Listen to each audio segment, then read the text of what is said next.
Bonjour et bienvenue au livre audio de Ni vous sans moi, ni moi sans vous de Daniel Mativa, lu par moi, Hugo Berthiaume.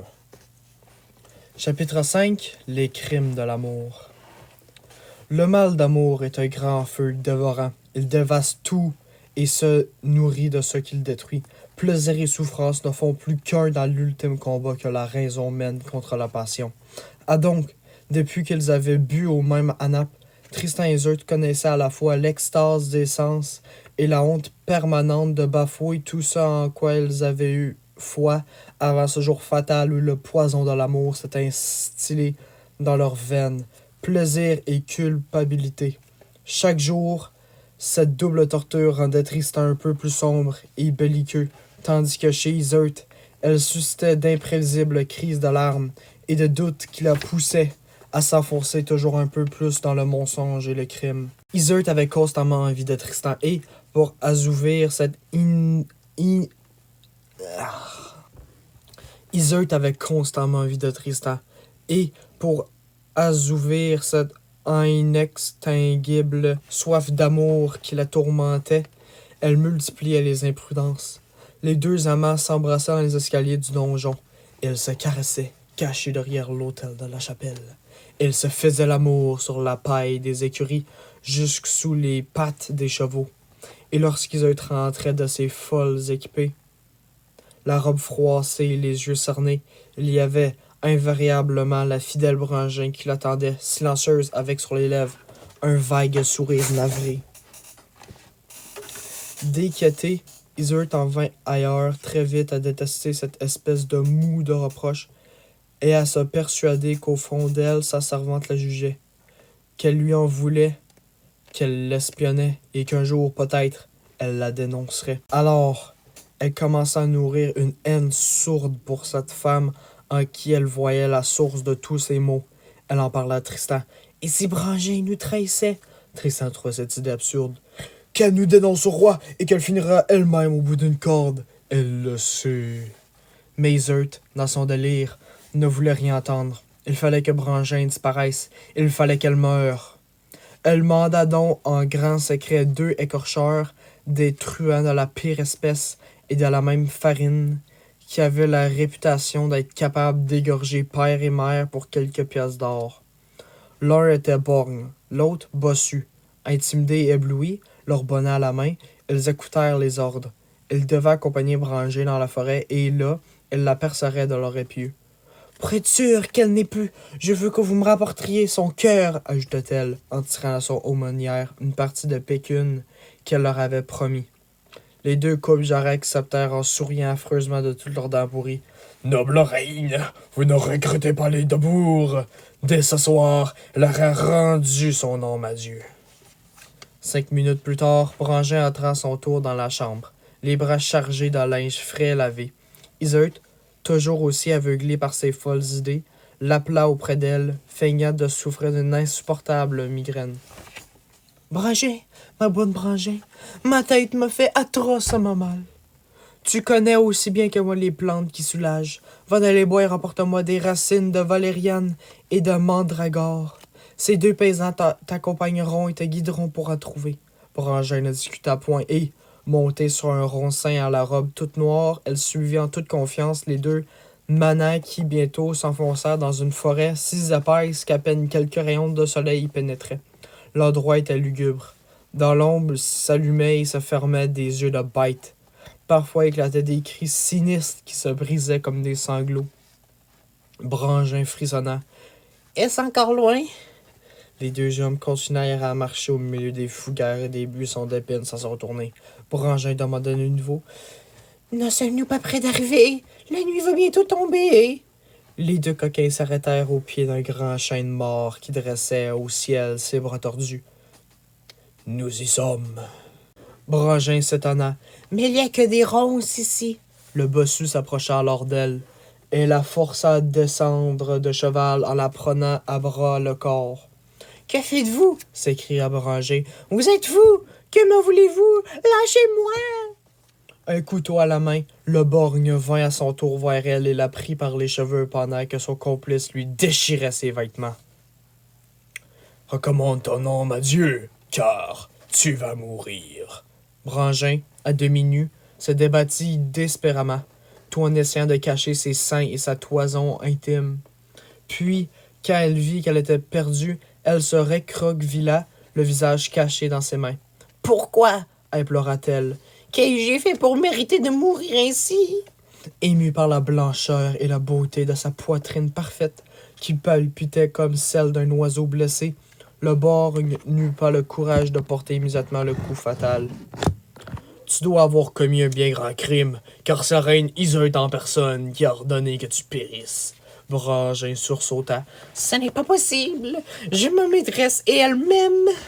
La seule faute dont j'ai fait souvenance fut que sur le bateau, un jour qu'il faisait très chaud, Madame déchira et salit sa belle chemise, et que je dus lui bailler une des miennes qui n'était ni aussi blanche ni aussi intacte que la sienne pour entrer dans le lit du roi. » Les deux criminels se regardèrent, et le borgne lui dit « Certes, si tu dis vrai, cette reine est bien cruelle, ou elle n'a pas toute sa tête.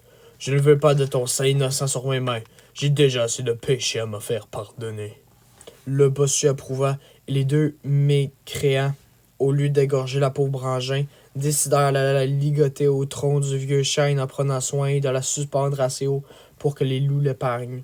Dieu décidera si toi vivre ou mourir, pris que les chiens d'enfer ne sentent pas trop et ton odeur. Sur ce, elles l'abandonnèrent et, pour ne point perdre la récompense promise, sur le chemin de retour, ils tuèrent un chevreuil auquel ils arrachèrent le cœur avec l'intention de faire croire qu'il s'agissait de celui de la servante. Iseult reçut les deux misérables qui lui tendirent leur sanglant trophée. « Voici, j'entraîne. Vos ordres ont été exécutés. Payez-nous. » À cette vue, Iseult porta la main à sa bouche pour étouffer un cri d'horreur, comme si, soudainement, elle avait pris conscience de l'ignominie de son geste. Elle feignit néanmoins d'être satisfaite et leur demanda si la malheureuse avait dit quelque chose avant de trépasser. Le récit des deux hommes, en particulier la fable de la chemise ruinée, ne fit que redoubler sa confusion.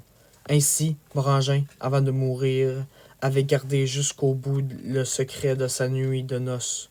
La honte suscitée par sa mauvaise action ne tarda pas à retourner contre ceux qui en avaient été les exécuteurs. Iseult entra alors dans une colère effroyable contre ces derniers, les menaçant de leur faire crever les deux yeux, de leur arracher la langue, les accusant de n'avoir pas compris ses vraies intentions et d'avoir outrepassé ses ordres qui ne visaient qu'à mettre à l'épreuve la fidélité de sa servante et non pas de l'oxyre d'une manière aussi barbare.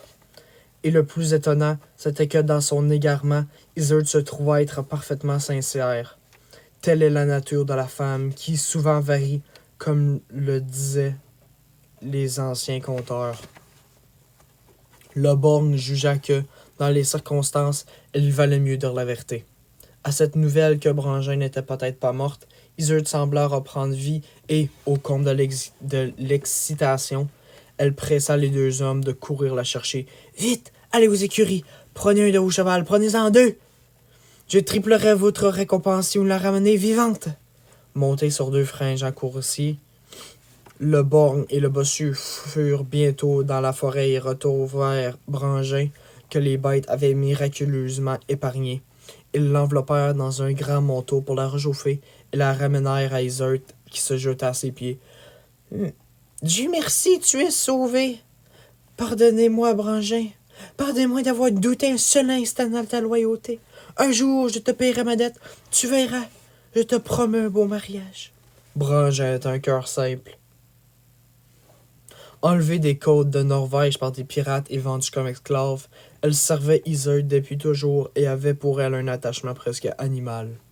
Loin d'éprouver de la rancœur à l'égard de sa maîtresse, elle la remercia donc de l'avoir épargnée, se jeta elle-même à genoux et se laissant embrasser au milieu d'un concert de pleurs. À la cour, comme chacun passait son temps à épier l'autre et à comploter derrière chaque tenture, les frasques d'Iseult et le comportement bizarre de Tristan commencèrent à susciter de dangereuses rumeurs. Le comte Cariado, que le retour triomphal de Tristan avait dépité, ne manquait pas une occasion de relever les 1000 petits accords de conduite les deux amants qui, réunis ensemble, agressaient les plus épouvantables soupçons. On remarqua, par exemple, que Tristan sortait le soir, tout comme Iseult qui, officiellement, souffrait d'insomnie et aimait prendre l'air la nuit dans le jardin royal, aménagé sur une terrasse, à l'abri d'une palissade de pieux pointus. On nota également que la reine refusait souvent d'accompagner son époux à la chasse, sous prétexte qu'elle n'aimait pas le sang et que la vue d'un faucon déchirant un coup de bec les entrailles d'un pauvre perdix ou celle des chiens éventrant un cerf épuisé la rendait malade. Or, comme par hasard, au moment de la curée, Tristan disparaissait également, même si quelques minutes plus tôt, il paraissait le plus excité à traquer le chevreuil et à percer le sanglier. Dans ces conditions, les commérages allaient bon train, bien que ni le comte Cariado, ni les espions à sa solde n'aient encore trouvé la preuve décisive qui leur permettait de ruiner l'influence de Tristan et de détacher le roi Marc de cette blonde et trop belle Irlandaise. Ce fut Froquin, le bouffon dans la cour, qui sema les premiers doutes dans l'esprit benoîtement confiant du roi Marc. Froquin, sous son bonnet de fou à 3 pointes et tout en agitant sa marotte, était un être retors qui, malgré sa petite taille et ses difformités, était craint de tous.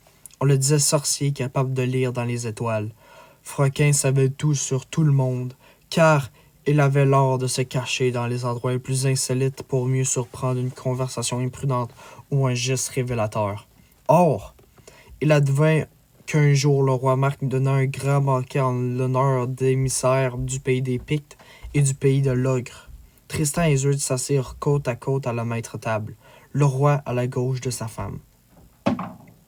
En apparence, les deux amants avaient une conduite parfaite, mangeant de bons appétits quartiers de cerf au poivre et au clou de girolfe, épaules de sanglier farcies et poulet frit au lard, servis sur de bonnes tranches de pain frais. Ils dévisaient avec le roi, répondaient aux gabris, souriaient, saluaient ceux qui les saluaient. Le bouffon, lui, avait choisi de s'égliser sous les tréteaux de la table, où il faisait sans espièglerie, paissant ceux-ci, chatouillant ceux-là, se mêlant aux chiens à qui il disputait les os de gigot et les miettes de gâteau.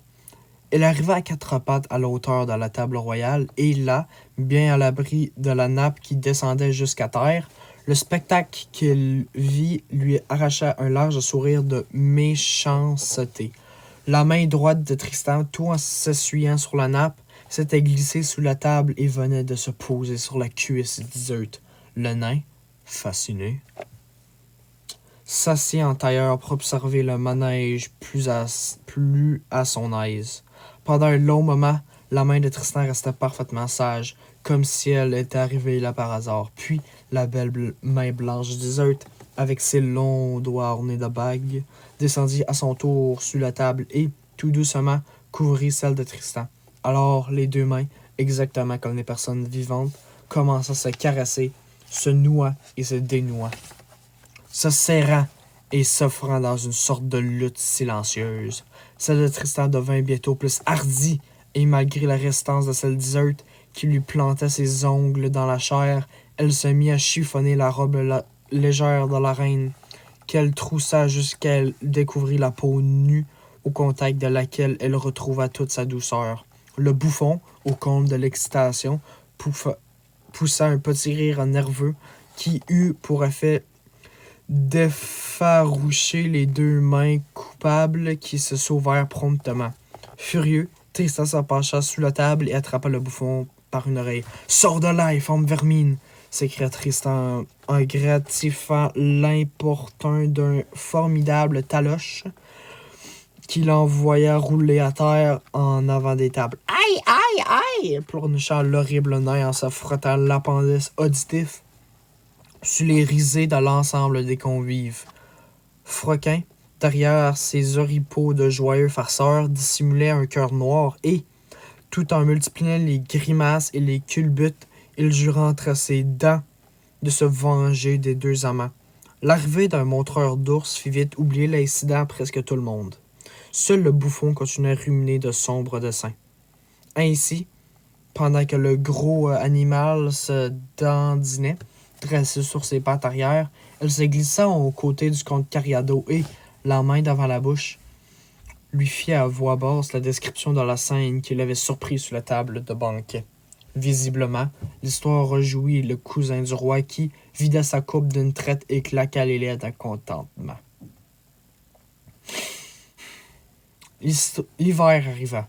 Un hiver de loup qui mordait les visages et hurlait nuit et jour en balayant les campagnes, recouvertes bientôt d'une épaisse croûte de neige. Tristan qui, d'instinct, sentait grandir le danger, avait des idées pour faire taire les rumeurs de loger dans une hôtellerie à quelques lieues du château royal. En outre, pendant un certain temps, les deux amants convinrent de s'éviter, n'échangeant plus qu'un seul regard ni une seule parole. Le comte Cariado en était vert de rage. Un jour, pourtant, le bouffon lui rapporta qu'Iseult avait de nouveau un comportement étrange qui la faisait se lever la nuit. Au dire dans l'arène, le froid régnant dans les appartements royaux la réveillait, et la plainte incessante du vent lui irritait les nerfs. Le comte Cariado, pour sa part, soupçonnait que ses insomnies avaient une toute autre cause. Une femme qui avait soif d'amour devint vite comme folle, et Tristan, si ce n'était pas déjà fait, ne tarderait pas tout autant succomber à l'appel des sens. Il décida donc de se mettre à l'affût. Sa patience fut vite récompensée. Un soir, au 12e coup de minuit, il surprit Tristan qui quittait son logis, habillé comme un vilain de brais et d'une chape de laine. Soupçonneux, il décida de le suivre à distance en se fiant aux traces dans la neige. Où allait-il à une heure si tardive? Avait-il rendez-vous avec quelque ribaude d'un des Bordeaux ou de Faubourg? Tristan hâta le pas et arriva bientôt sous les remparts. Une des poternes s'ouvrit discrètement. Elle s'y engouffra. Le comte voulut entrer à son tour. La porte était close.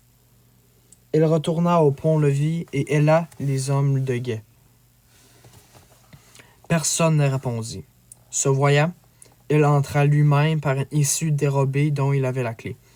Sur tous les chemins de ronde et dans les couloirs, les gardes dormaient profondément. Plusieurs sentaient l'alcool. Certains avaient encore à côté d'eux un cruchon de vin chaud. Le comte huma la boisson et en déduisait qu'on avait drogué les soldats. Il parcourut les salles désertes et monta dans le donjon. Le roi était assoupi en sa grande chambre. Finalement, à la lueur d'une torche, il descendit dans les culs de basse fosse. Les geôliers étaient également plongés dans un sommeil de bêtes brutes. Au moment où il s'apprêtait à quitter ces lieux humides et nauséabonds, il entendit les gémissements provenant d'un cachot. Or, ces plaintes n'étaient point celles d'un prisonnier las des chaînes de la vie. Ces plaintes, accompagnées de haletements, étaient de toute évidence de celles d'un couple en plein ébat amoureux. À pas feutré, le comte se glissa jusqu'au Judas, percé dans la lourde porte cloutée et regarda à l'intérieur. Dans la pénombre, un homme et une femme nus étaient bien là, enlacés sur la couchette recouverte de paille et s'embrassant à l'étouffade. Il les observa quelques minutes, et lorsque ses yeux se furent accoutumés à la demi-obscurité, il reconnut les deux amoureux. C'était Tristan et la reine. Le comte était un homme rusé. Il savait qu'il s'accusait directement Tristan ou Iseult, il risquait d'encourir le courroux du roi. Il fit donc appel au nain Froquin et à ses dons supposés de devin. Le nain demanda à voir le roi Marc de toute urgence. Il avait lu dans les étoiles qu'une terrible calamité menaçait le royaume et que le seul moyen d'écarter celle-ci était d'aller en pèlerinage prier Saint-Michel en son abbé de Saint-Michel au péril de la mer en Petite-Bretagne. Le roi voulut en savoir un peu plus. « Dis-moi, quel est ce danger qui me menace tant? » « Sire, répondit le nain astrologue, Saturne et Vénus entrent en conflit, et j'ai vu dans les astres que l'amour de la reine d'Iseult pour votre majesté risque d'aller en se détricotant.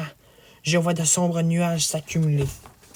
Le roi Marc, qui était fort superstitieux, donna aussitôt des ordres pour qu'on selle ses chevaux et remplisse des chariots en vue de ce long voyage.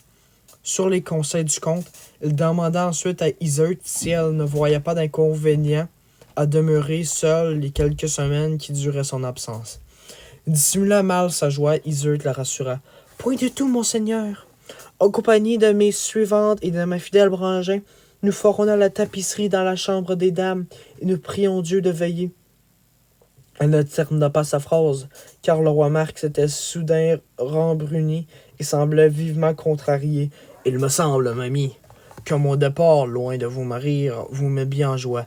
Avez-vous donc hâte d'être débarrassé de moi? » Iseult vit qu'encore une fois elle avait été bien imprudente, ce que lui fit remarquer Brangin. « Madame, ne voyez-vous pas casser une piège tendue par le comte et son abo d'armée? Il faut faire beau semblant. Feignez plutôt le peigne et le désarroi. Suppliez votre époux qu'il renonce à ce voyage. J'aurais lui un immutable amour. Il avèlera l'hameçon avec toute la ligne.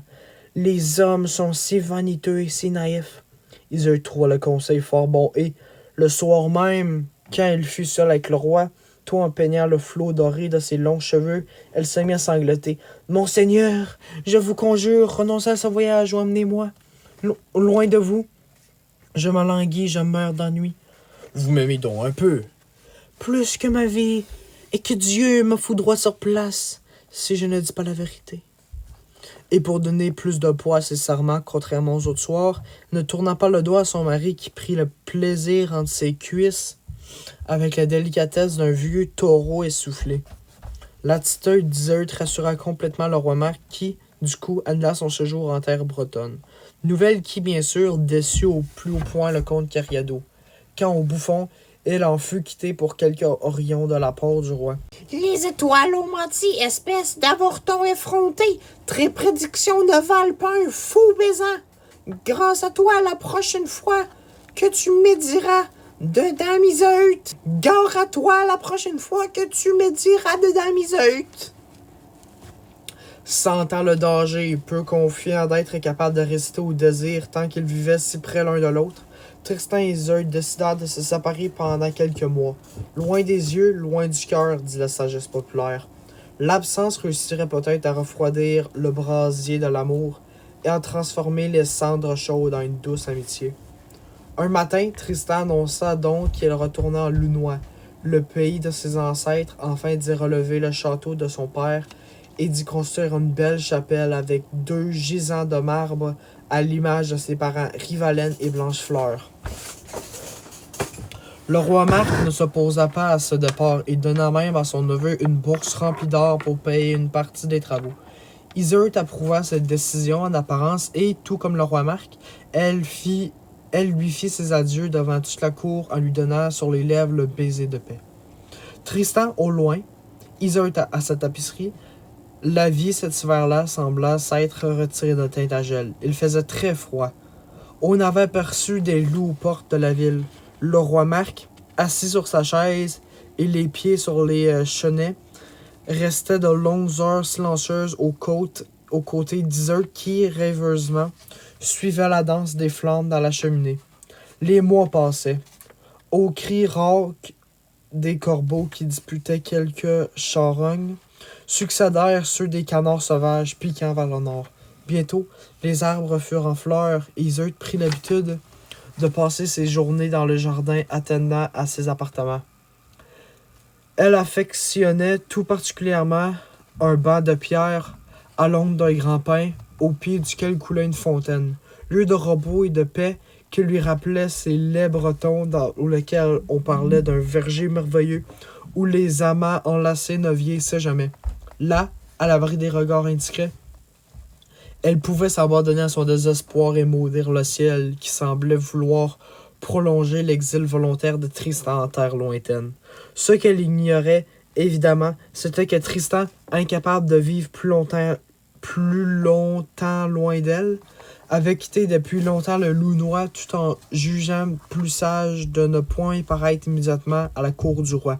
Elle savait en effet que le comte, le bouffon et bien d'autres avaient juré leur perte. Il fallait donc redoubler de prudence et de ruse. Encore une fois, il fit appel à Brangin, l'éternel complice de leur amour.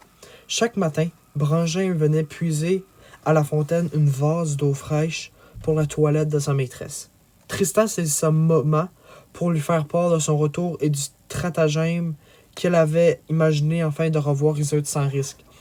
Quand il aurait envie de coucher avec la reine, il laisserait flotter sur l'eau un petit bout d'écorce en forme de cœur sur lequel il écrivait un message. Brangin l'emporterait dans son aiguillère d'argent. Si la voie était libre, Iseult garderait le petit cœur d'écorce. S'il y avait au contraire un danger quelconque, Brangin imiterait celui-ci et laisserait les débris flotter sur l'eau.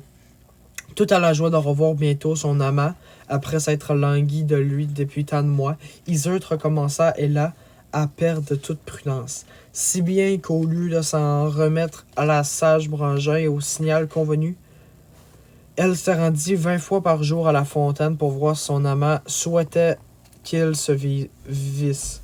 Sur ces entrefaites, le roi Marc décida d'aller chasser un grand loup-cervier qui avait tué 3 bergers et égorgé une vingtaine de brebis.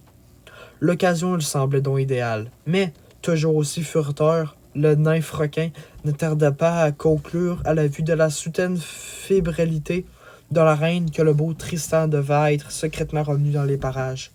Il prévint aussitôt le comte et se chargea de mettre la puce à l'oreille du roi. « Sire, un malheur vous menace de nouveau. La nuit dernière, j'ai vu une comète illuminer le ciel et passer au-dessus du jardin où la dame Iseult a coutume de se reposer. Si j'étais vous, majesté, je renoncerais ma chasse et je veillerais sur la reine qui est en grand danger. Mais qui est la menace? Parle! Vous serez courroucé si je le vous le dis. Nenni, sur ma foi, je ne fâcherai point. Cesse de faire la chatamité. Les astres désignent votre neveu. Mais Tristan est au loin, et c'est mon plus dévoué chevalier. J'ai lu dans les étoiles qu'il viendra ce soir en cachette et qu'il rencontrera la reine dans son jardin. La reine est jeune et belle. Il a le sang bouillant et il plaît aux femmes. Le roi ne laissait pas achever son discours. Le regard sombre, elle se leva et alla décrocher son arc de coudrier ainsi que son carquois. Si tu dis vrai, je les tuerais de ma main. Par contre, si tu as menti, je te ferai coudre dans un sac et jeter à la mer. Le soir vint, Iseult avait cueilli le matin même un cœur d'écorce dans la fontaine, et depuis 1 heure, à la clarté de la lune, elle attendait Tristan.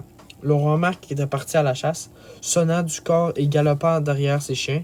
Il n'y avait donc rien à craindre. L'air était doux, et la nuit d'une telle clarté que l'eau de la fontaine brillait comme un miroir. Iseult trempa le bout de ses doigts dans l'onde et fit sa propre image qui s'y reflétait. Elle agita les doigts. L'image se défit. Elle recula légèrement. Peu à peu, l'étendue liquide redevint lisse et, tout à coup, elle vit à sa surface se former un nouveau visage. Masque grimaçant la vieillard dans lequel elle reconnut avec horreur les traits du roi Marc. Elle crut d'abord à une hallucination, puis elle comprit. Son mari, grimpé dans l'arbre, juste au-dessus de la fontaine, était en train de la surveiller. Glacée d'horreur, elle n'osait plus faire un seul geste, autant que, l'espace d'une seconde, elle lui avait semblé d'apercevoir entre les mains du roi un arc et une poignée de flèches bien empennées. Terrifiée, Iseult pouvait aisément imaginer la suite. Dès que son amant paraîtrait, elle s'écroulerait, un dard mortel planté en plein cœur. Complis sonnèrent.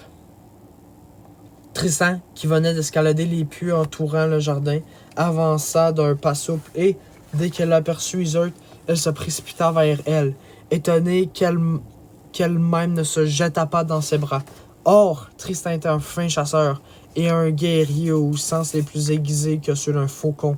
Un craquement de branches, un ombre sur le sol, la légère vibration d'une corde qui s'attend, elle pressentit immédiatement le danger. Le visage livide d'Iseult ne fit que confirmer ce sentiment. Distante, presque hautaine, elle lui intima d'un seul regard l'ordre de ne pas s'approcher d'elle. Elle ouvrit la bouche. Elle mit son doigt sur ses lèvres pour signifier de se taire. Il comprit qu'elles étaient espionnées et décida de lui aussi de jouer le jeu. « Ma reine, grâce vous soit rendue. Je vous suis infiniment reconnaissant de vouloir me rencontrer une heure si tardive. Vous avez raison. Ce rendez-vous en est plein nuit, en est insensé. Voulez-vous ma mort? Dois-je vous rappeler qu'une armée de félons a juré ma perte et ne cesse de répandre les pires vilainies sur moi jusqu'à oser prétendre que vous et moi sommes amants? Et là, je le sais, madame, c'est même la raison pour laquelle je me suis volontairement exilé d'ici. Oui, pour quelle tristesse sort que le nôtre? Pourtant vous, mieux que quiconque, savez que je chéris le roi Marc et que, si j'ai d'amitié pour vous, c'est parce que vous êtes de son lignage et qu'une bonne épouse doit d'aimer tous les membres de sa famille. C'est justement cette généreuse amitié que je fais appel. Je vous supplie d'intercéder en ma faveur auprès de mon oncle. Dites-lui que je ne peux souffrir qu'il soit irrité contre moi. Rappelez-lui, s'il le faut, que c'est moi qui ai rendu possible son mariage. Sire Tristan, que me dites-vous là? Oubliez-vous que sur cette terre, je suis une étrangère entourée d'ennemis? Prendre votre défense serait donner à ceux-ci de nouvelles armes contre moi. D'ailleurs, le seul fait d'être ici avec vous à cette heure me met déjà en grand danger. Que penseraient ces chiens s'ils me voyaient ainsi en votre compagnie, alors que mon mari est à la chasse, et que vous-même devriez trouver au-delà des mers? Je risque tout bonnement le déshonneur et vous aussi. Adieu, Tristan. Je ne puis demeurer plus longtemps. Attendez, Dame Iseult, vous avez raison. Puisqu'on en est ici, je vais repartir, et cette fois, ça sera pour toujours. Embrassez mon oncle pour moi. Et aurez-vous, messire, retournez-vous à Lunois?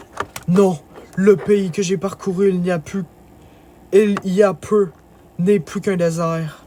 Je n'ai plus rien, pas même de quoi nourrir mon destrier ni payer mon hôtellerie. Je demanderai mon congé au roi. Ensuite, j'irai à l'aventure et me ferai chevalier errant. À moins que je n'aille rejoindre le roi Arthur qui, dit-on, veut retrouver le très saint Graal.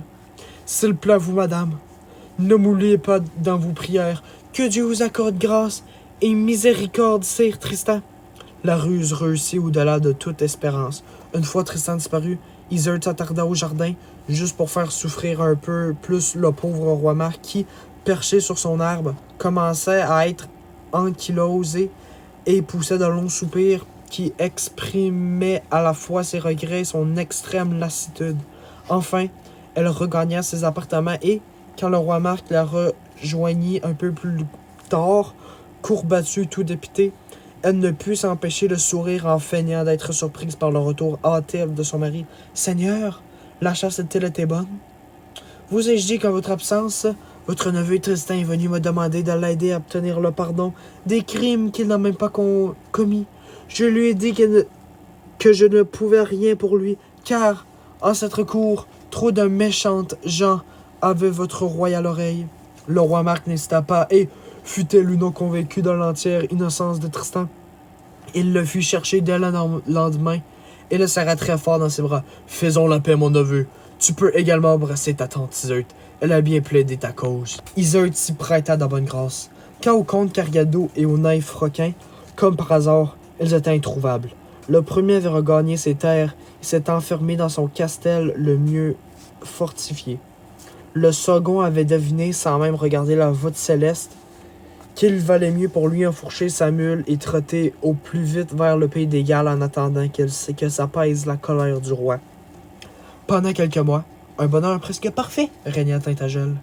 De nouveau, Tristan était reçu dans la chambre des dames en compagnie d'Iseult et de ses suivantes. Le roi Marc, confiant dans le vertu de son épouse, ne voyait aucun mal et en profitait pour se livrer désormais sans retenue à son passe-temps favori, la chasse. En apparence, la vie avait repris son cours normal, comme un fleuve tranquille regagne son lit après de crues dévastatrices. Vint l'été et ses lourdes chaleurs, qu'électrisent le corps en sueur et empêchent de trouver le sommeil. L'été avec ses éclairs qui zèbrent la nuit, ses coups de tonnerre qui ébranlent les murs et font espérer la pluie qui ne vient jamais. L'été si semblable à l'amour qui vous assoiffe et vous torture dans son splendide embrassement. C'est au cours d'une de ces journées torrides que le poison de l'amour se raviva dans les veines de Tristan et Iseult et rouvrit leurs douces blessures. Regard à la dérobée, caresses furtives, rires nerveux, frémissements soudains. Dès qu'ils étaient près l'un de l'autre, le trouble qui les saisissait échappait à leur contrôle et à attirance mutuelle, s'étalant toute impudeur aux yeux de chacun.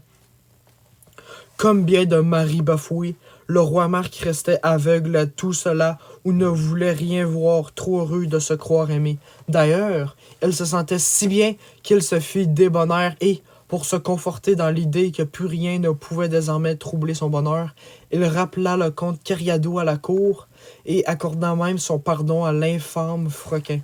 Erreur fatale, car, dès leur retour à Tintagel, les deux odieux personnages reprirent leur manigance. La seule différence fut que cette fois, leur attaque devint pure sournoise et visèrent le roi lui-même. Le bouffon prit le parti de tourner en dérision la grande naïveté du souverain. Il fit courir le bruit que, si ce dernier n'enlevait jamais sa couronne et n'apparaissait jamais tête nue, c'était qu'il avait des oreilles d'âne qu'il s'efforçait de dissimuler. Bientôt, tous les bateleurs du royaume prirent la relève et se moquèrent à leur tour du roi, le présentant comme un balourd et un cocu majestueusement empanaché. Le roi Marc était peut-être crédule, mais il n'était pas stupide. Il embarqua l'irrespect grandissant de son peuple et commença à s'en inquiéter. Pourquoi les gens rient-ils sur mon passage? Et que signifient les gestes obscènes que ces commères viennent de me faire? C'est sans doute que vos sujets sont heureux de vous voir, répondit le bouffon. Que ces femmes, ironisa le comte, elles doivent vanter vos qualités de chasseur, évoquer le grand cerf que vous tuâtes la semaine passée et qui portait au front des bois si impressionnants.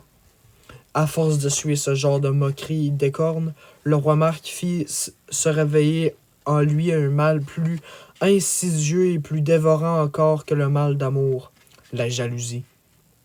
Alors, il se mit une fois encore à écouter les insinuations des ennemis de Tristan et Iseult.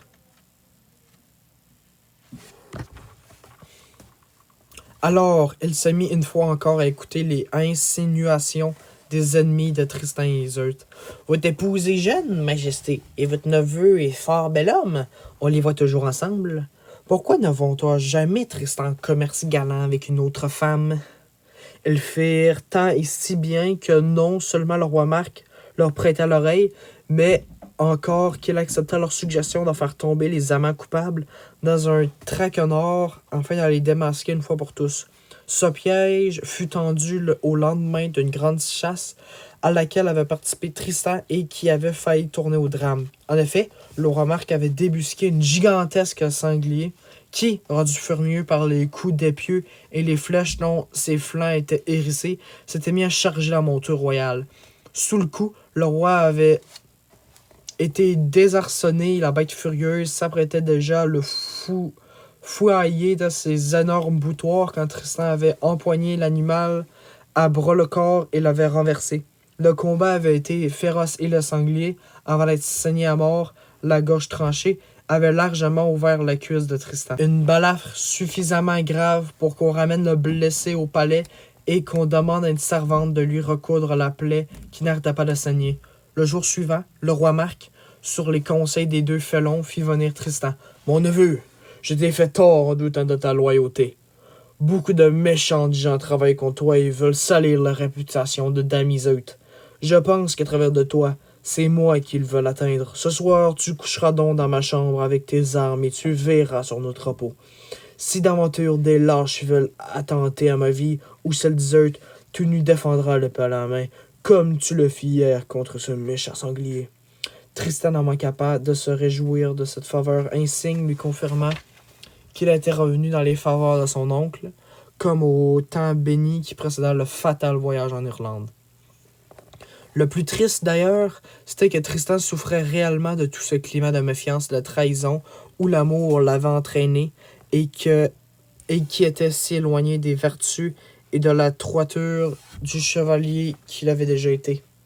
Cela explique sans nul la facilité avec laquelle les deux amants tombèrent dans la chasse-traupe imaginée par Froquin.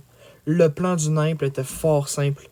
Comme signe supplémentaire de son affection retrouvée, après souper, le roi Marc devait avertir Tristan qu'il l'envoyait en ambassade à Carduel chez le roi Arthur. Puis, le soir même, à minuit, une fois tout le monde couché, il devait se lever, prétextant des maux de ventre.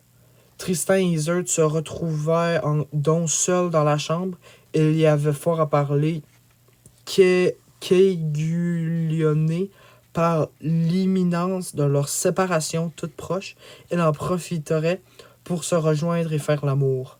Restait à prouver que Tristan avait bien quitté son lit pour aller s'abattre dans la couche royale. Le bouffon avait eu une idée proprement diabolique. Il était allé chez un boulanger acheter un sac de fleurs de farine et avait répandu un fin nuage de poudre blanche sur le plancher de la chambre du roi. À la lecture des traces de pas qui s'y imprimeraient, on pourrait aisément découvrir si un intrus est allé brassonner sur les propriétés du roi Marc. Ainsi fut-il fait, tant et si bien que, ce soir-là, vers le minuit passé, comme prévu, Tristan et Isolde se retrouvèrent seuls dans la grande chambre. Lui ne dormait point, elle non plus. Il faisait une chaleur moite, et chacun d'eux avait repoussé draps et courtines si bien qu'ils étaient nus, respirant très fort. Tristan résista aussi longtemps qu'il put aux appels silencieux d'Isolde, mais, envré par les parfums qui flottaient dans l'air, à la fin il céda et appela à voix basse. « Dormez-vous? »« Non! Venez! » répondit Isolde, la voix nouée d'émeuvement. Il se leva sans bruit, c'est à ce moment qu'il remarquait la farine qui recouvrait le sol et l'isolait de l'objet du désir comme sur une île. « Qu'entendez-vous? » gémit Isolde. Tristan avait compris la ruse. Il estima la distance qui séparait la paillasse du grand lit de chêne où Isolde était couché. Il plia les genoux et, d'un bond prodigieux, il rejoignit son amante, qui aussitôt lui enlaça le cou et le renversa sur elle. Le chevalier étouffa un cri de douleur. « Qu'avez-vous? Ce n'est rien, mamie. Rien du tout, souffla Tristan en enlaçant Isolde dont le corps chaud ondulait sur lui. En fait, il mentait. Ce n'était pas rien et, lorsque la vague de plaisir se retira de lui, Tristan ressentit de nouveau une brûlure insupportable dans le haut de la jambe. Il portait la main à sa cuisse. Elle dégoulinait de sang. En sautant d'un lit à l'autre, la large entaille faite par le sanglier s'était recouverte et le liquide chaud avait maculé de rouge une bonne partie des fourrures des draps de lin. Isolde, elle, n'avait rien remarqué. Les sens apaisés, elle sommeillait, sa belle tête blonde posée sur la poitrine de Tristan.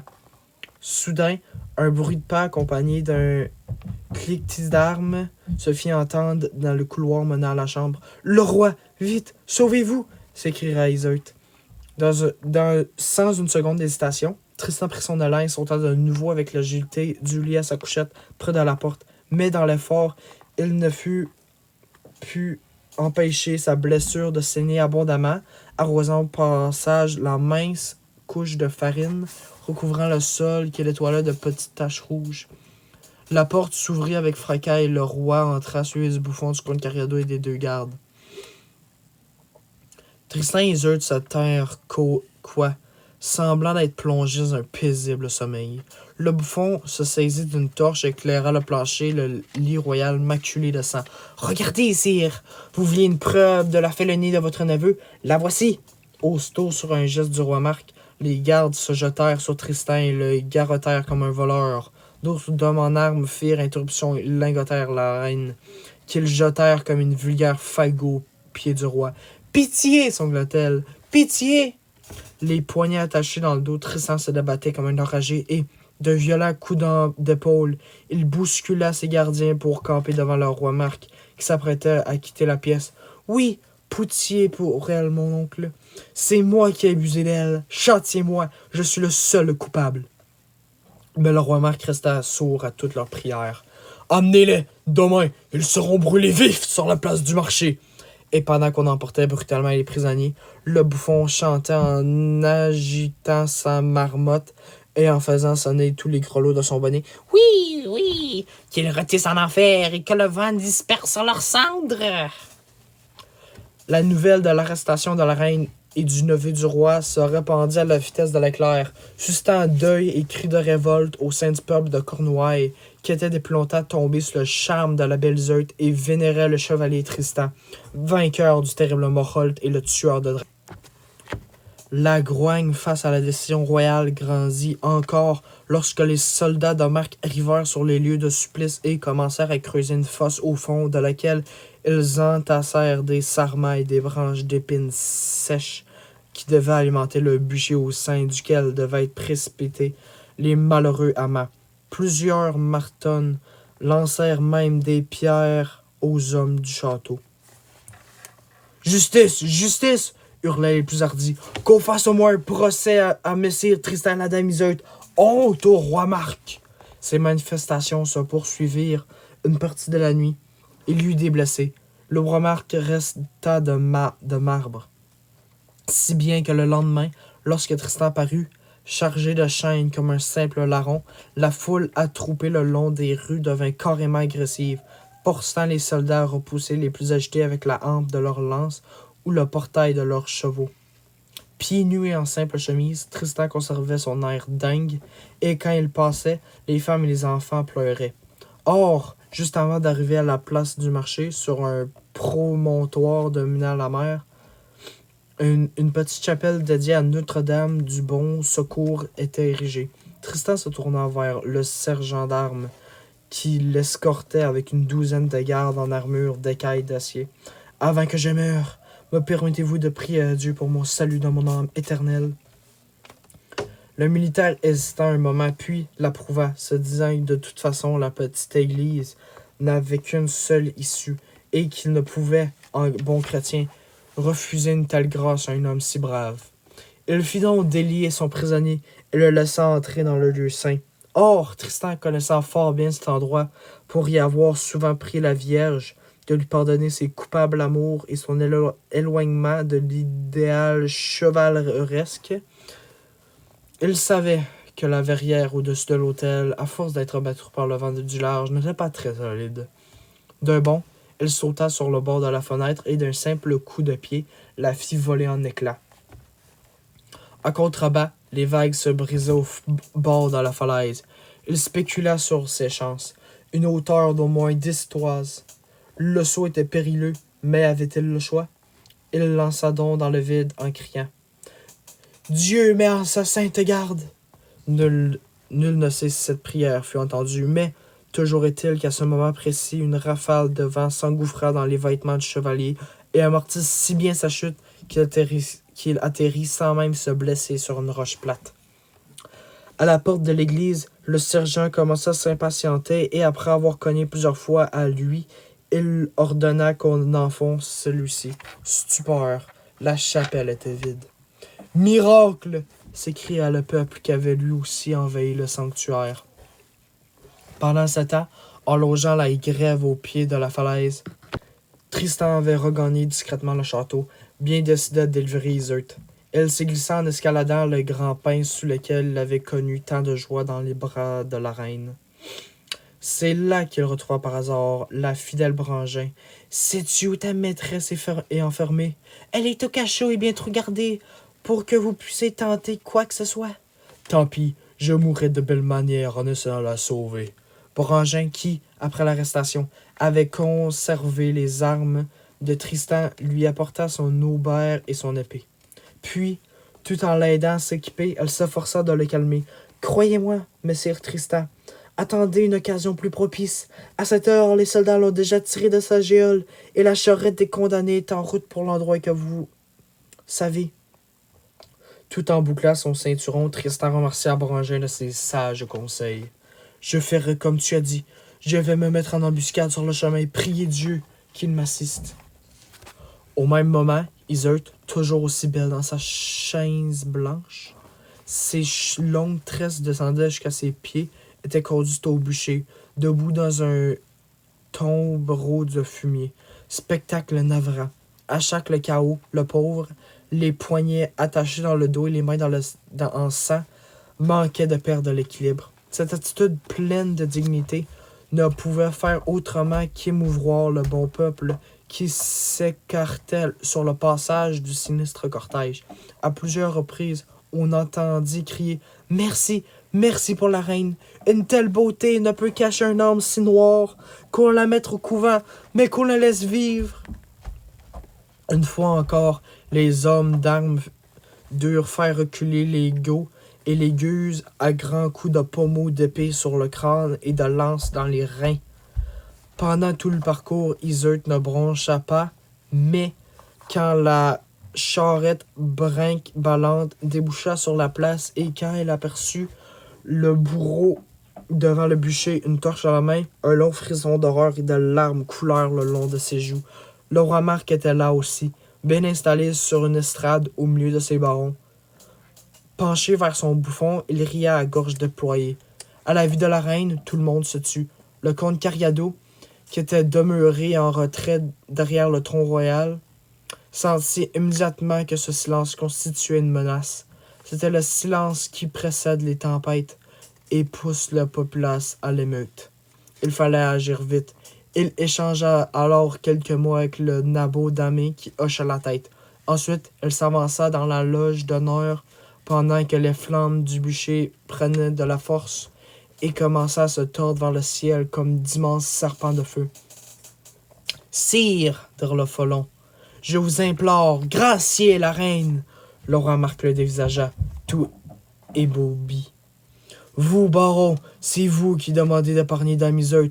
Vous avez perdu l'esprit. » Le comte Cariado reprit un sourire et pointa du doigt un groupe qui se tenait à l'écart de la foule massée sur la place. C'étaient des lépreux, êtres maudits cachés sous leurs guenilles.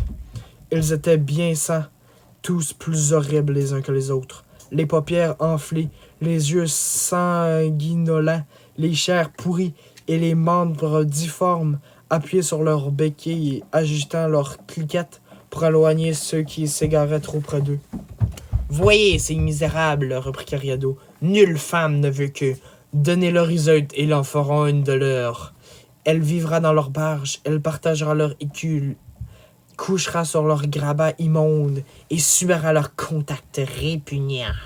Ainsi, vous satisferez ces canailles et vous en aurez en même temps votre vengeance en infligeant à l'épouse dévergogner une morte lente, plus terrible encore que celle que vous lui réservez. » Le roi fut choqué par la cruauté sans nom de ce châtiment.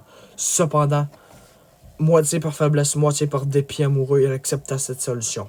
Iseult, lorsqu'elle vit qu'au lieu de la jeter dans les flammes, on la poussait vers les lépreux, se débattit de toutes ses forces, implora « Non, non, je vous en supplie, je profère 1000 fois d'être brûlée vive. Pitié, pitié, monseigneur, n'avez-vous pas de cœur ?» Touché, le roi Marc se voila la face, mais laissa les choses aller. Iseult fut donc remise entre les mains, sans doigts et couverte de bandelettes souillées du chef des lardes. Un certain Yvain, qui dissimulait son visage affreux recouvert de gales et d'ulcères purulents sous un ample capuchon. Iseult eut beau se débattre, le reste de la foule hurlait son indignation. Les lépreux emportèrent la reine tout en agitant leurs cliquettes et en clopinant au milieu de la populace qui reculait de peur d'être contaminée. Non loin de là, armé de pieds en cap et dissimulé au plus touffu d'un roncier, Tristan avait observé toute la scène. Brangin lui avait également amené son cheval. Il était prêt. Elle attendit que le cortège des lépreux atteint la forêt, puis il enfourcha son destrier et empoigna une solide masse d'armes. Qu'elle rejoignit l'horrible bande de monstres. Ceux-ci faisaient déjà cercle autour d'Iseult et s'accrochaient à elle avec le restant de membres, déchirant sa robe et lui palpant les seins avec des grognements bestiaux, prêts à se battre entre eux pour savoir qui la posséderait le premier et dans quel ordre ils pourraient assouvir sur elle leur dégoûtante envie. La masse levée, Tristan fondit sur eux. « Gare à vous!